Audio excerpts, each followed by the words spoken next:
Et tout de suite, Tom, nous avons l'immense plaisir d'accueillir justement pour ce Forum Innovation 2020 le secrétaire d'État à la transition numérique et aux communications électroniques, Cédric O, qui sera interviewé par le président justement de l'Observatoire NetExplo, Thierry Happ.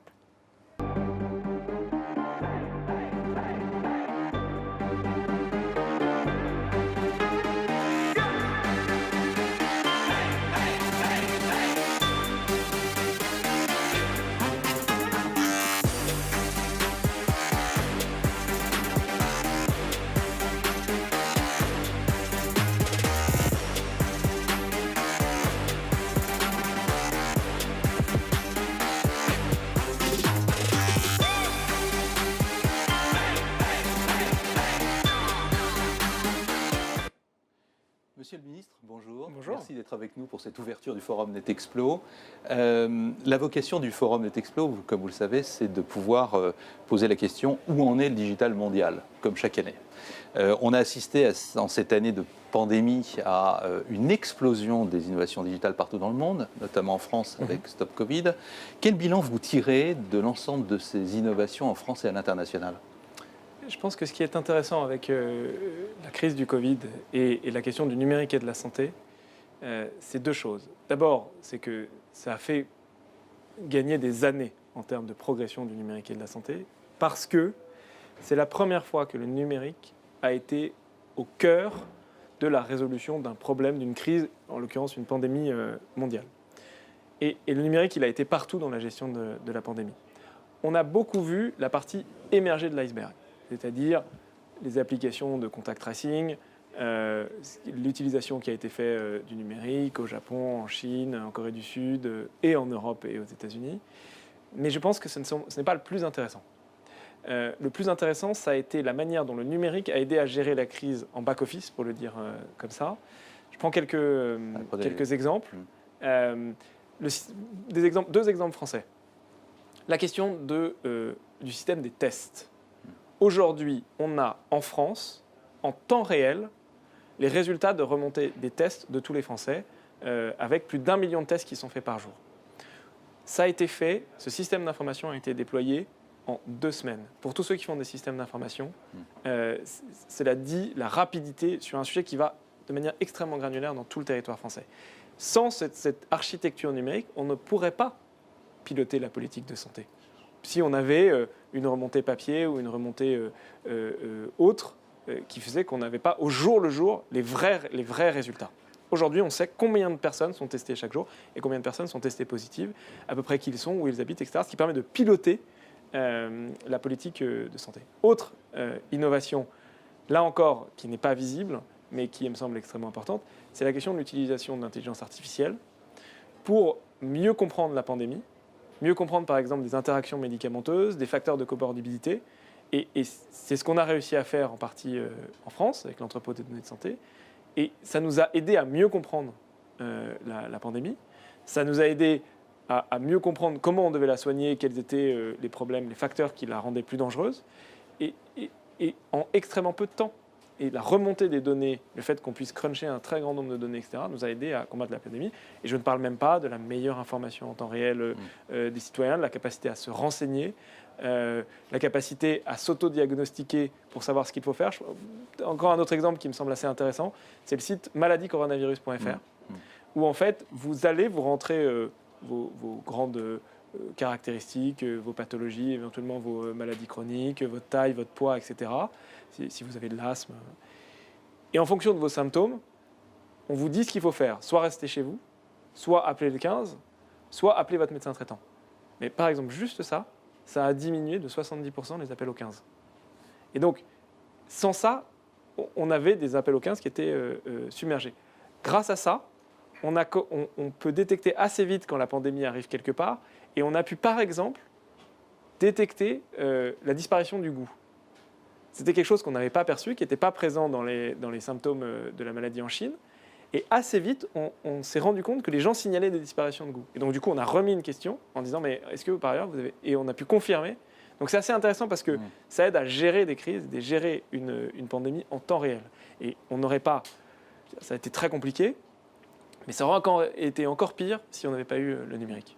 Alors, ce qu'on a observé aussi à travers cette pandémie, qui est un cas unique dans notre récente histoire, c'est le fait qu'on a assisté à une accélération de la transformation, de la transition numérique dans les grandes entreprises et les startups, avec des fois des fragilisations aussi de ces startups. Et vous avez annoncé dernièrement un plan du gouvernement français de relance de 7 milliards sur le numérique. Comment vous entendez booster cette industrie du numérique et la transformation numérique dans notre économie française? Alors, d'abord, effectivement, le moment du confinement a été particulier. Et il a quelque part, je ne pense pas que ça a été une révolution, mais ça a accéléré des tendances qui étaient très profondes dans l'économie. Des tendances à la digitalisation et à la numérisation de notre économie, de notre société, également de nos relations interpersonnelles. Ça a été quelque part un choc qui a fait prendre conscience à certaines grandes entreprises qu'elles n'étaient pas, ou à certaines TPE-PME, qu'elles n'étaient pas au bon niveau de numérisation. Et donc, le plan de relance, 7 milliards, ils doivent accompagner cette transformation. Et on le sait, la crise, c'est aussi des moments d'opportunité, il faut accompagner cette transformation. Il faut par ailleurs faire en sorte qu'il va y avoir des gagnants et des perdants à la crise, économiquement parlant. On se rappelle qu'une partie de la puissance des GAFA, de Google, Apple, Facebook, a été bâtie dans l'après-crise 2008, où tout le monde était sinistré, et où eux ont pu investir, racheter, se développer, etc. Et donc, à travers les 7 milliards du plan de relance, on veut d'abord se mettre en position, nous aussi, de repartir de l'avant, de recréer de l'emploi dans le numérique. En 2019, le numérique a été le premier secteur créateur d'emplois en France. De faire en sorte que nous aussi, on soit parmi les gagnants de la crise, si tant est qu'il y en ait. Et puis d'accompagner cette transformation, cette transition numérique de l'ensemble des grandes entreprises françaises, mais aussi des institutions de l'État ou des territoires. Parce que vous évoquiez le confinement, il y a vraiment eu deux réalités dans le confinement. Il y a eu ceux qui étaient connectés, ceux qui ne l'étaient pas. Pour ceux qui ne l'étaient pas, c'était très dur. Et donc, ça nous a conduit à accélérer encore à la fois sur la connexion de tous les Français, déployer la fibre partout en France, le réseau mobile, mais également travailler aussi sur ce qu'on appelle l'électronisme, en tout cas la fracture numérique, parce qu'il y a aussi beaucoup de Français qui ont peut-être une connexion, ont peut-être un ordinateur, mais ne savent pas s'en servir. Vous estimez à combien les gens qui ne sont pas connectés aujourd'hui en France? Alors, c'est assez réduit pour les gens qui n'ont pas la connexion, même si c'est toujours les derniers pourcents qui sont les plus compliqués, sont les plus éloignés, etc. Mais l'INSEE estime pour les gens qui souffrent de fracture numérique, c'est-à-dire soit qui ne savent pas du tout servir d'un ordinateur, soit manquent de compétences de base, c'est 1 Français sur 6 qui n'utilise jamais un ordinateur. Et c'est 1 Français sur 3 qui manque de compétences numériques de base. C'est dire la fracture de notre société sur ce sujet-là. Alors, on est à l'Observatoire NetExplo, c'est le forum annuel, et comme chaque année, nous allons élire, enfin nous avons, grâce à notre jury international de professeurs, pu élire 10 lauréats sur plus de 2500 dossiers qui ont été étudiés partout dans le monde grâce à nos partenaires, notamment de l'UNAP, de toutes les grandes universités mondiales et leurs élèves. Et sur ces 2500, 10 lauréats vont être présentés durant cette journée. Ce qui nous a beaucoup frappé à NetExplo, c'est que pour la première année, 7 d'entre eux sur les 10 ont comme terrain d'action le développement durable. Alors ma question elle est la suivante, est-ce que ça vous semble maintenant inéluctable que transition numérique et transition écologique soient liées, et comment vous voyez l'avenir de ce rapprochement? Je pense que non seulement c'est inéluctable, mais qu'il n'y aura pas de transition environnementale s'il n'y a pas de transition numérique. Et je pense que ce sont vraiment deux transitions qui entrent en résonance dans leur futur, enfin qui sont déjà en résonance, mais qui vont l'être de plus en plus. Pour une raison assez simple, c'est que oui, le numérique consomme de l'énergie, consomme de l'électricité, mais ses externalités positives sont extrêmement importante et largement plus importante que ce qu'il consomme. L'exemple caricatural, mais qui exprime bien ce qu'apporte le numérique, c'est la question de la visioconférence qui évite des déplacements en voiture, en avion ou en train. Et ça, je pense que c'est très intéressant. Mais il faut se rendre compte que, et c'est ce que vous dites, c'est-à-dire le fait qu'on voit beaucoup de start-up ou d'entreprises qui se lancent dans numérique et environnement, moi je le vois aussi au quotidien, que le numérique est un formidable levier pour la transition environnementale. Je pense à la gestion des smart grids, des réseaux intelligents. Je pense à la nécessité d'économiser des matières premières et des ressources dans l'industrie, dans l'agriculture, dans les transports, dans la logistique. Et dans le quotidien, c'est extrêmement important. Je prends un exemple. J'étais la semaine dernière à Angers, ville des objets connectés. Et ce que me racontait Christophe Béchu, le maire d'Angers, c'est qu'ils ont mis des sondes hydrométriques dans leur jardin, qu'ils ont connectées à leur système d'arrosage, et ils n'arrosent que Quand il y en a besoin. quand il y en a besoin. Résultat, ils ont économisé des sommes significatives, mais surtout de l'eau, dans leur arrosage municipal. C'est ça les externalités positives du numérique. C'est aussi ce qu'on peut voir dans l'agriculture. Et il y a des opportunités absolument exceptionnelles qu'il faut travailler. Bien sûr, il faut travailler à la sobriété du numérique, notamment, je pense particulièrement dans les équipements. On pense souvent aux gaz à effet de serre. Le vrai sujet, ce sont les équipements et l'obsolescence prégrammée, les terres rares, les métaux rares. Et ça, il faut le travailler. Mais globalement, ce sont deux transformations qui se répondent. Alors, la France est un des premiers pays de l'Union européenne à appliquer, vous savez, la fameuse directive européenne sur le droit voisin du droit d'auteur, qui est réservé entre autres aux éditeurs de presse. Or, on assiste à un contentieux inédit entre un des acteurs clés du numérique, Google, qui ne reconnaît pas finalement cette application de la loi et qui pose un certain nombre de problèmes. Est-ce qu'il vous semble que Google peut être finalement un acteur à qui un gouvernement ou l'Union européenne ne peut pas imposer sa loi? Comment vous entendez-vous, en tant que ministre, réagir par rapport à ce rapport de force auquel on assiste avec les leaders du numérique aujourd'hui? Je pense qu'il faut être très clair sur les principes. Oui, il y a un débat juridique de l'interprétation de la directive européenne.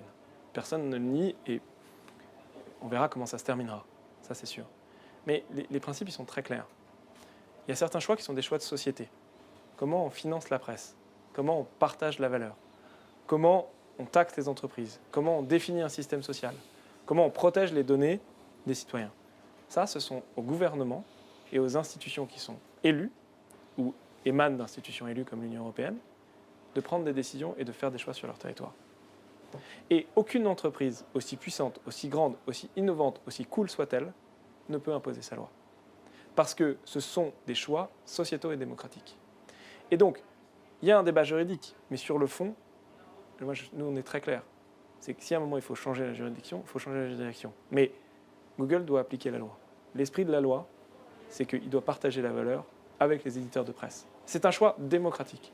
Et donc, il doit appliquer cette loi. C'est vrai dans la presse, c'est vrai en règle générale dans l'économie. On voit qu'on a vu émerger des très grandes entreprises dont l'empreinte sur nos économies et nos sociétés est probablement trop grande.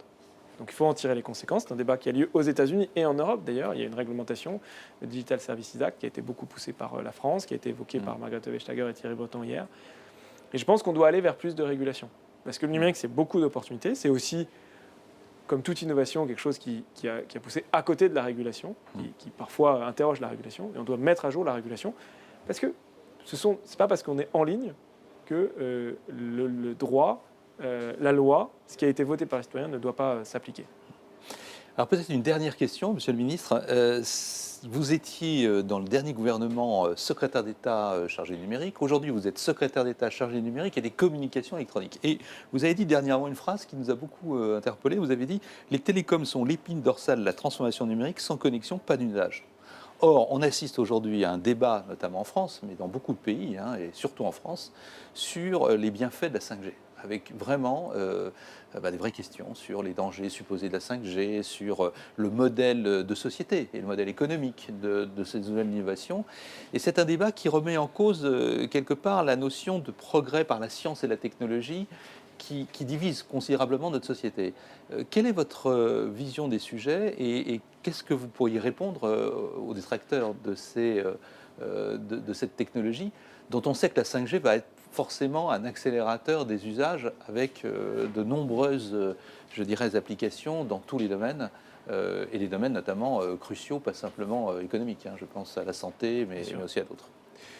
Non, je comprends qu'il peut y avoir des questions, des interrogations, qu'elles sont légitimes. Je fais d'ailleurs la différence entre un jeu politique de certains acteurs et des questionnements de la part de nos concitoyens qui sont légitimes et auxquels il est normal que l'État réponde. Moi, je ne suis pas ce qu'on appelle un techno-BA, en tout cas, je ne crois pas à la technologie pour la technologie. Ce que je pense tout de même, c'est que l'histoire de la France, elle est profondément liée à cette notion de progrès. Et que si on a aujourd'hui notre qualité de vie, si aujourd'hui on a notre prospérité économique, notre modèle social, c'est parce que la France est une terre d'innovation et de progrès. c'est Marie Curie, c'est les frères, c'est Lavoisier, c'est les frères Montgolfier, ce sont ceux qui ont créé les entreprises dans la chimie, dans l'industrie, dans les transports, à la fin du 19e siècle et au début du 20e siècle, c'est l'énergie nucléaire après la Deuxième Guerre mondiale, et que la prospérité de la France et l'esprit français, il est profondément lié au progrès. Et je pense qu'il ne faut pas lâcher ça. Il ne faut surtout pas lâcher ça, et que ça fait partie de notre identité, ça fait partie de notre prospérité, ça fait partie du message que la France porte dans le monde, c'est la France des Lumières. Premier élément.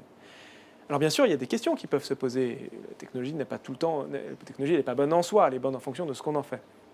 Mais je pense, et moi ce à quoi j'appelle, c'est que nous essayons de revenir à un débat plutôt rationnel. Il y a des questions qui peuvent se poser sur la santé.